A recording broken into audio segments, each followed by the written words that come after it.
गांव की बहन। फूलमती काकी, अंजलि दीदी के लिए शहर से फोन आया है, जल्दी से भेजो दुकान पे, नहीं तो फोन कट जाएगा। हाँ हाँ बेटा, अभी भेजती हूँ। अंजलि बेटा, तेरे लिए शहर से फोन है, सब काम छोड़ के जल्दी जाके सुन ले, नहीं तो फोन कट जाएगा। हाँ माँ, अभी जाती हूँ, जरूर मीनाक्षी दीदी का फोन आया होगा। हाय अंजलि। नमस्ते दीदी, मेरा मतलब हाय, कैसी हो आप? यहाँ तो सब ठीक है। मामा मामी कैसे हैं? तू कैसी है? मेरे तो एग्जाम्स होने वाले हैं, हर रोज कॉलेज जाना पड़ता है, lectures, extra classes, private coaching. ओ मैं तो इतना थक जाती हूँ, क्या बताऊँ।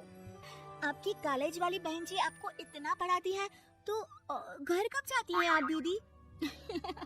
अरे नहीं नहीं, ये सब सिर्फ मेरी प्रोफेसर नहीं पढ़ाती, मैं अलग से दूसरे टीचर्स के पास भी पढ़ने जाती हूँ। दीदी फिर तो आप बहुत थक जाती होगी ना, आप ना पैदल मत जाया करो, टांगा ले लिया करो दीदी। नहीं मेरी भोली बहन, ना मैं पैदल जाती हूँ, ना ही यहाँ टांगा मिलता है, मैं बस से जाती हूँ और थोड़ी दूरी के लिए रिक्शा ले लेती हूँ। सच्ची? वहाँ पर टांगे नहीं बस चलती है? वाह, वो भी हर रोज? हमारे गांव में भी बस आती है, दिन में 2 बार।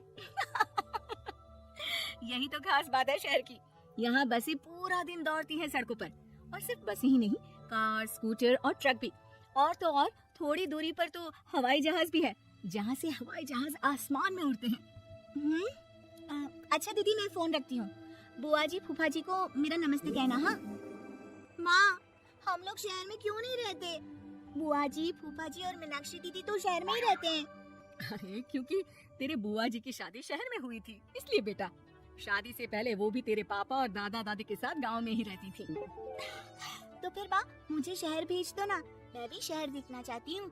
इतनी बार मीनाक्षी दीदी से शहर के बारे में सुन चुकी हूँ, अब मैं भी वहाँ जाकर देखना चाहती हूँ। बस आप मुझे शहर भेज दो। ठीक है, इस बार गर्मियों की छुट्टियों में कुछ दिन रह आना शहर, अपनी बुआ के घर। अब तो खुश ना? हाँ माँ, बहुत खुश। आप देखना मैं शहर जाके कितने मजे करती हूँ। अंजलि अगले दिन स्कूल जाती है और वहाँ अपने सारे दोस्तों को अपने शहर जाने की बात बताकर चिढ़ाती है। अरे श्रद्धा, शीतल, सरोज, तुम लोग इन गर्मियों की छुट्टियों में कहाँ जा रही हो? एकादशी वाले गांव के मेले में। हम तो दूसरे गांव में नानी के घर जाएंगे, उनका घर नहर के किनारे है, बड़ा मजा आएगा। हम इस बार कहीं नहीं जा रहे, बल्कि हमारे घर में रहने के लिए मेहमान आएंगे। और तू? अरे मेरा क्या है, मैं तो बस पास वाले शहर जा रही हूँ, अपनी बुआ जी के घर, वहीं रहूंगी कुछ दिन। तुम लोग चिंता मत करना, मैं चिट्ठी लिखूंगी तुम सबको वहाँ से। पापा मुझे तो चक्कर आ रहे हैं, जी घबरा रहा है। बेटा, शहर आने की जिद भी तो तूने ही की थी, अब पहली बार बस में चढ़ी है तो यही होना था, भुगतो अब। अरे मामा जी, अंजलि, आप लोग आने से पहले बता तो देते, मैं लेने आ जाती बस स्टैंड तक।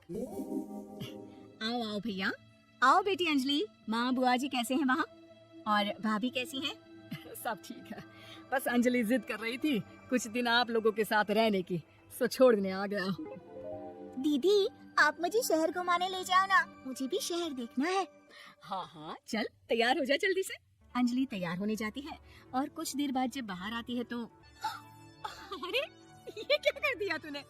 मार्केट तक ही तो जाना है, इतनी डार्क रेड लिपस्टिक, इतने बड़े बड़े झुमके और चूड़ियां और चेहरे पर इतना सारा पाउडर। मेरी बहन, ऐसे नहीं चलेगा, जा और ये सब हटा के आ। अरे कैसे, क्यों? मैंने शहर आने के लिए इतनी मेहनत से ये सब इकट्ठा किया था, और वैसे भी मैंने देखा है मोहल्ले की राधा काकी के टीवी पर एक फिल्म चल रही थी, उसमें हीरोइन ना ऐसे ही तैयार होकर जाती है घूमने। सब पता है मुझे, मैं तो ऐसे ही जाऊंगी दीदी। अंजलि शहर की चकाचौंध को देखकर बहुत हैरान और खुश होती है। ऊंची ऊंची इमारतें, सड़क पर दौड़ती गाड़ियाँ, बड़ी बड़ी दुकानें, उसके एक्साइटमेंट का ठिकाना नहीं था। दीदी, ये छोटा सा कमरा सड़क के किनारे क्यों रखा है? इसमें कौन रहता होगा? ये कमरा नहीं, पीसीओ है, पीसीओ। यहाँ पर लोग फोन करने आते हैं, सिक्का डालकर। ओह, हमारे गांव में तो दुकान पे ही जाते हैं बात करने। अच्छा चल, तुझे रेस्टोरेंट में खाना खिलाने ले चलती हूँ। Excuse me, 2 plate noodles please and 2 Cola. Meenakshi को ऑर्डर प्लेस करते हुए अंजलि बहुत ध्यान से देखती है और थोड़ी ही देर में ऑर्डर लेकर वेटर आ जाता है और खाना टेबल पर रख देता है। अरे ये लंबी लंबी सेवइयाँ खाते कैसे है दीदी, और इसके साथ कोई अचार, प्याज, मूली कुछ भी नहीं दिया। बस ये छोटा सा पेट खुजाने वाला दे दिया है। गांव में तो छोटे छोटे चावल ही होते हैं जो कि हाथ से ही खा लेती हूँ। अब इसे कैसे खाऊं दीदी? एक्सक्यूज मी, एक चम्मच प्लीज, और लिटिल प्याज और अचार और मूली और एक गिलास मट्ठा बाद में। अब ये सब सुनकर आसपास बैठे लोगों को हंसी आ जाती है। मीनाक्षी भी अपनी हंसी किसी तरह रोकने की कोशिश करती है और वेटर मुस्कुराता हुआ वहाँ से चला जाता है। अंजलि समझ नहीं पाती कि सब किस बात पर हंस रहे थे, लेकिन वो छिप जाती है। दीदी, मुझे लगता है कि मुझे इन सेवइयों को ऐसे ही खा लेना चाहिए, इसी पेट खुजाने वाले कांटे के साथ। एक काम कर, तो मुझे खाते दे, जैसे मैं खाऊं तू भी वैसे ही खा ले। ठीक है दीदी। अंजलि खाते खाते नूडल्स में सिरका ज्यादा डाल देती है, फिर ऊपर से नमक दानी से खेलते हुए काफी नमक भी अनजाने में छिड़क लेती है। अरे ये क्या क्या खा लिया? अरे हाय हाय, कितना कड़वा है। पानी पानी, ये काला शरबत ही पी लेती हूँ। और जल्दबाजी में अंजलि जल्दी जल्दी कूला पी लेती है, जिससे उसके नाक में झंझनाहट होती है। दीदी, मुझे ले चलो यहाँ से, मैं ये सब शहरी खाना नहीं खा सकती।